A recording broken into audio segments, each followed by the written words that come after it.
What we're gonna do right here is go back. Way back into time. We're getting to some acid music, or should I say some junglist. 23 till 6 in the morning. Yeah, right from the beginning, you knew that there was something different going on there. There was a real mystique about it. That was a magic space. So you're able to go in there and express yourself. Go there, dance, be yourself. 23 Hop? It's influential. Right away, you were kind of like in another dimension. This was a new movement. Oh, it was revolutionary. Man, it was magical. It's legendary, isn't it? 23 Hop.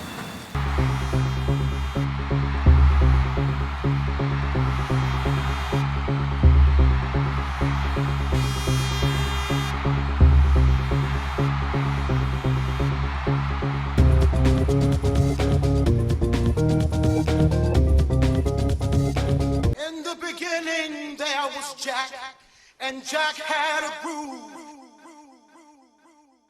Toronto in the late 80s into the early and mid 90s was just full of spaces. Or in the early days, there was something called Tasmanian Ballroom. It was in a big house. And some of those were places like Cola. We started going to parties called Cola, which was in a warehouse space where someone lived. The house music scene started around then with Michael Holtzman, Tad Clark. He had the Cola parties, and his girlfriend too. They had big, huge warehouse parties. I was living at River and Queen in a warehouse space out there. A friend of mine jumped in the subway station and killed herself. And I had sort of a tribute party to her, right? And a lot of people showed up. These were all late night establishments where booze was sold. Certainly, there was a demand for it because 1 o'clock in the morning is when things got cut off. There was something special happening. You felt it, when you would go to one of these places. The entrance would be through a back alley, and you'd only hear about it from word of mouth, and sometimes there might be like a password. These bizarre warehouse, broken down spaces that had, barely a toilet. It was a real basic kind of setup. That blossomed into the whole situation that I was totally out of control.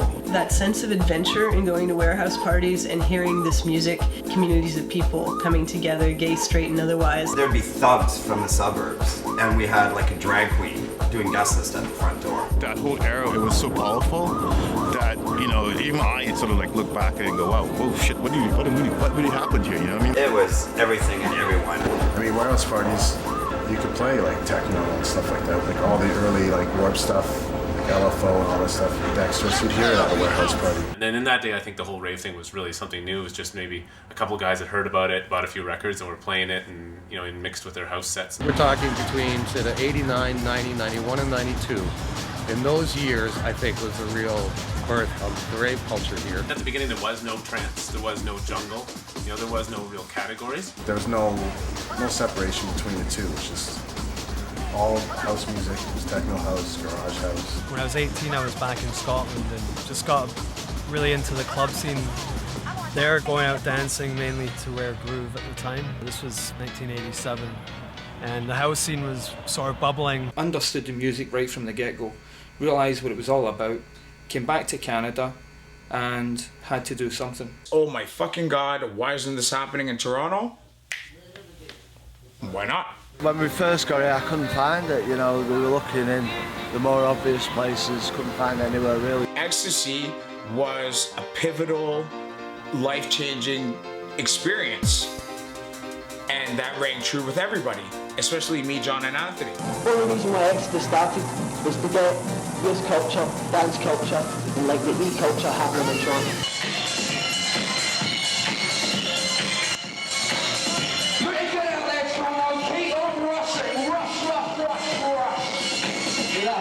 There was nothing going on in Toronto, nothing that we could get into anyway.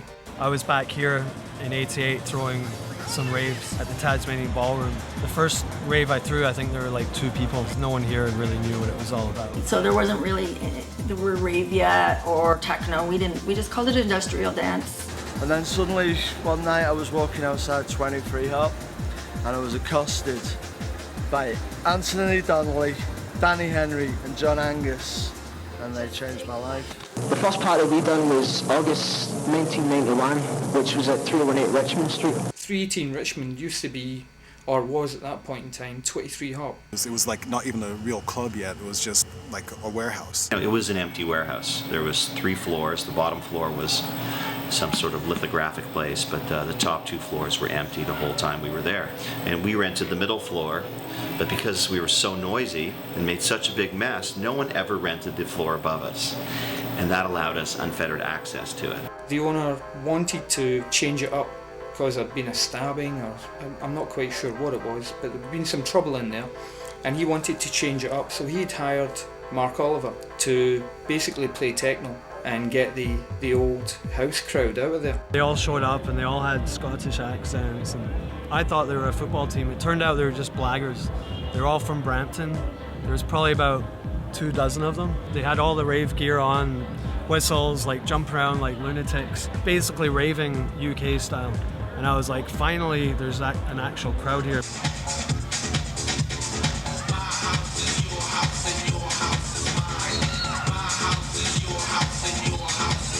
The nights that we had there were unbelievable. Malik X, Dr. No, and Mark Oliver, Sean L. I brought some techno tunes, some house tunes with me, and I convinced them to let me DJ. Next thing you know, he's up, got his records, he's spinning, and that's the way it went from there. They made that mistake, you know, that was their mistake. The Exodus parties were the first of what turned into Toronto's rave scene. We wanted to suss out the ease, then we could throw parties. We didn't want to throw parties without ease. That's not how we experienced it in Scotland. The fuck would we be doing that here for?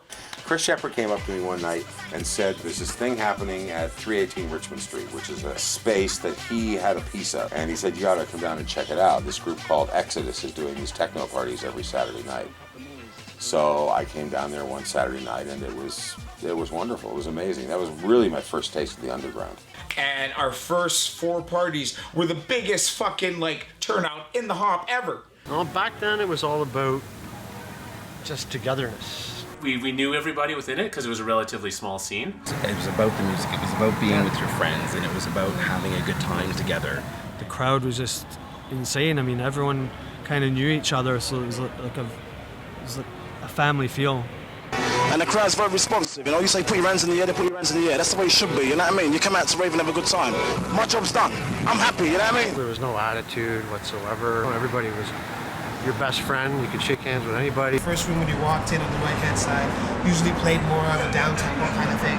Then you went into the main room, and then that's where all the main action was. A lot of good DJs actually started playing at 23 Hop. Man, I saw so many things at 23 Hop. I don't know if I could put it down to just one. You show up and there were like 100 people in there dancing in the dark. I made $75,000 in 1991, tax-free on ecstasy.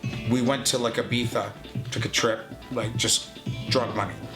Nobody knew about ecstasy. $13 a pill we were paying for it and selling them for $35. That is, you do the math. I'm not going to preach and say that drugs are bad. I'm not going to say that everybody should do drugs. I will say, however, what Jimmy Fritz says in his book, and that is, you will never really understand the music until you've heard it on E.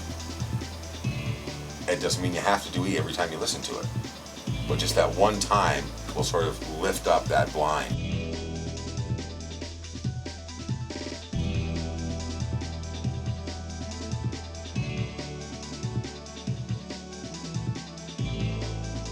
That was the early rave experience. You didn't need that many people. It wasn't a lot of money at the time either. You were just, again, doing it because you wanted to get your name out there and to DJ, to play records. Those parties weren't about making money. They weren't huge parties. Those parties were purely for the music. We want to play what we want to play, and the people who came to them were there for the same reason. We were living pretty large, right? Look in the distance and see a couple little lights. It'd be the turntable illumination things on the turntable. That would be it. It would otherwise be pitch black. You saw it with the lights on, you're like, holy fuck, really?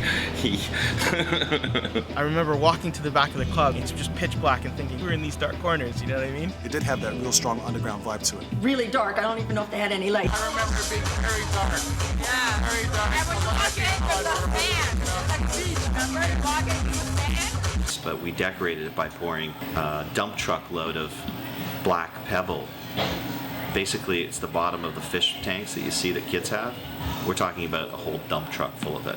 So it kind of felt like you were walking on a little bit. When you stepped on it, literally felt like you could feel something was under your feet. So as soon as you walked in, it kind of put you off balance. was kind of crazy. The thing I didn't like about it is that the booth was situated away from the audience, so like you're really confined in like a little room.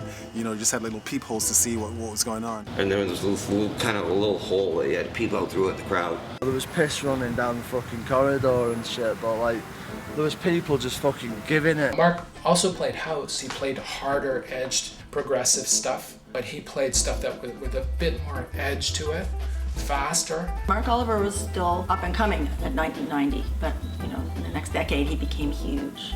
It was fantastic. I played more of the acid house and techno. Dr. No and Malik X were, it wasn't called jungle at the time, it was more of a breakbeat. But they were known for the more raga style breakbeat. And Sean L was like more like the piano. It's not about the people who promote it, it's not about the people who DJ it, it's about the people on the dance floor, the people turning up, that's what it's about.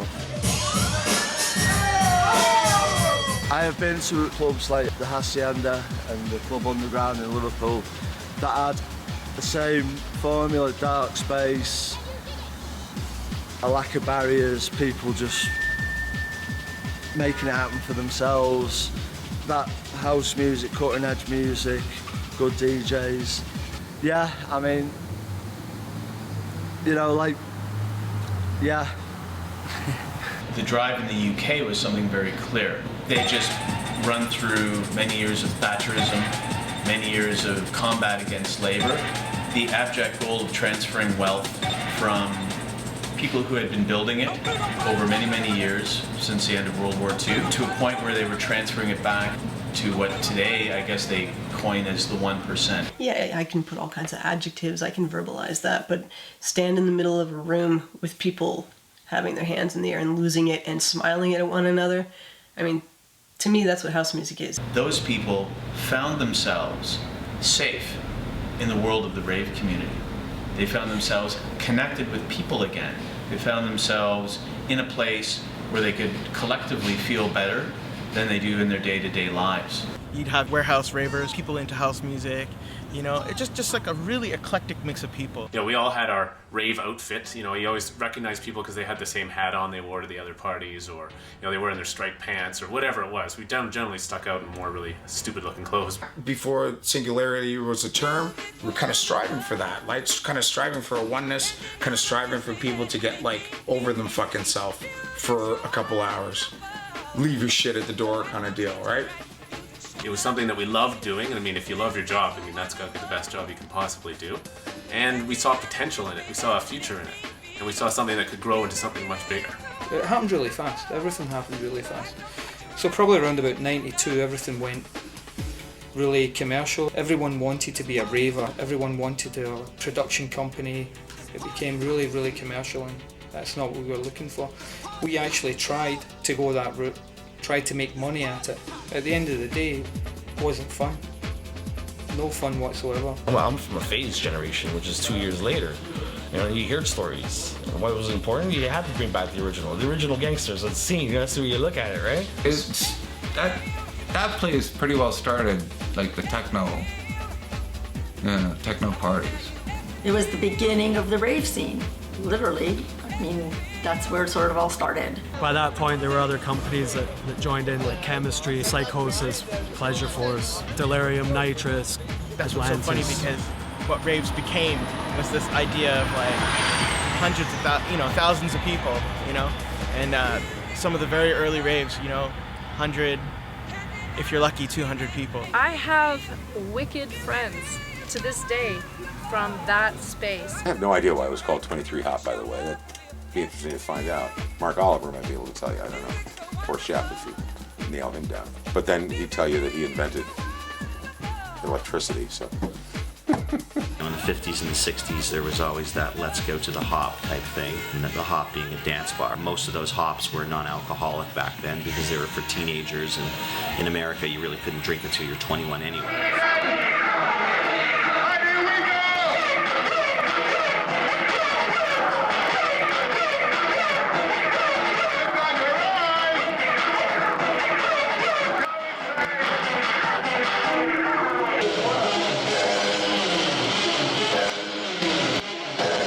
We were basically moving the city at that time, and we were taking the shots for everybody. I mean, we were being raided, we were being, taken downtown. We thought the police were like really onto our shit, and so we were scared, and we bought little headsets, and I sat upstairs, and there was a little booze can elevator, and I sat upstairs with these Janet Jackson headphone sets on, and he'd be like, 2 people coming up to buy East.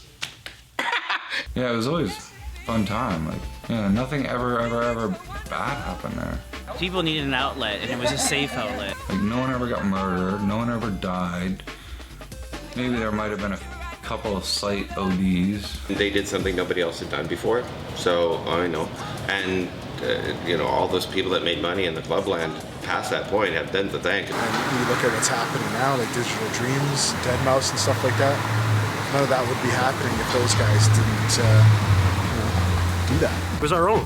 We called it our own and made it our own and exploded in the city after that. So proud to be a part of that. For me, it was so exciting to finally be a part of that. Everybody knows 23 Hops as the venue, as one of the sole places where it started from. I think apparently there was crazy nights, but I don't remember anything about them. And that's the great thing about memory, it's entirely convenient.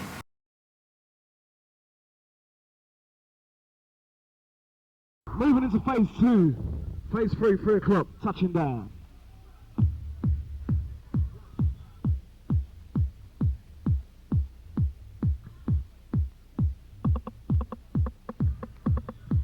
This one's a big shout to my brother, the man called Mallet X. Hold tight, bro.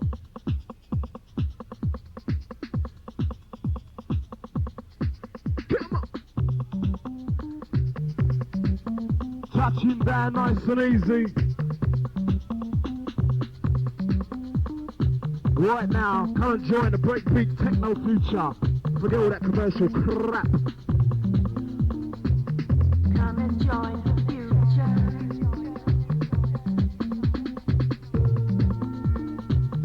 Come and join the future.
Right about now, ladies and gentlemen, we're taking you back to last summer. Let's make some noise in the hub as it's slowly filling up. Big shout to the man called Captain B Mental. Pump up the noise. This is a rave. This is a rave. Come on, come on. Technicians tonight, myself, Buck tonight. We've got a man called Mark Oliver, man called Steve Techno Boy in the ass, Roughneck. We've got a man called Neville in the ass, Roughneck. Disco down in the ass. Hold tight, Roughneck.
I want to give like a big shout out to Malik X, whole booming sound system collective, Sean L, Mark Oliver, Dr. No, all the man them from back in the day and stuff like that. You guys are like my inspiration. Like if I hadn't read about on the Communicator website about them, I wouldn't be doing this now. Like they're like my biggest inspiration.